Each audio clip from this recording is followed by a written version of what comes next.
Exodus 23 verse 23. My angel will go ahead of you and bring you into the land of the Amorites, Hittites, Perizzites, Canaanites, Hivites, and Jebusites. Now we've been doing devotions on the ites, and today is the fifth one, the Hivites. Now the Hivite is one of sons of Canaan, an early inhabitant of Syria and Israel. The Hivites were laborers for Solomon's building projects. For years, archaeologists denied that the Hivites existed and claimed that whoever wrote the books of Moses invented them to make the list of ites sound impressive. Then they realized the name was a variation of that of a people well known from Egyptian history, the Horites. Joshua 9 verse 7.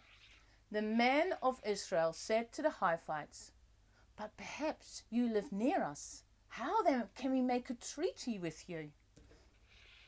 When Joshua conquered the land, the Hivites realized they could not fight them.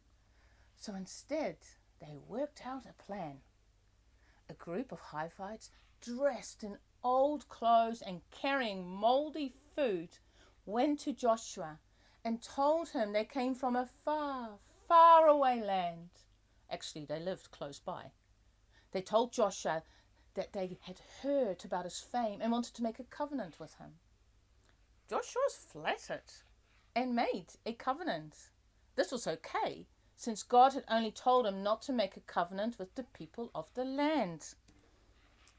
When Joshua realized who they were and that he had been deceived, there was nothing he could do. He had promised not to fight them, so instead they became Israel's servants, woodcutters, and water carriers.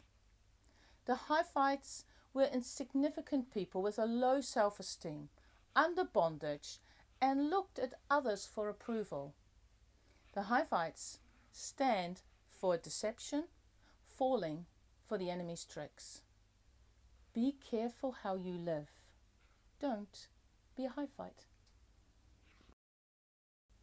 Exodus 23 verse 23. My angel will go ahead of you and bring you into the land of the Amorites, the Hivites, the Perizzites, the Canaanites, Start again.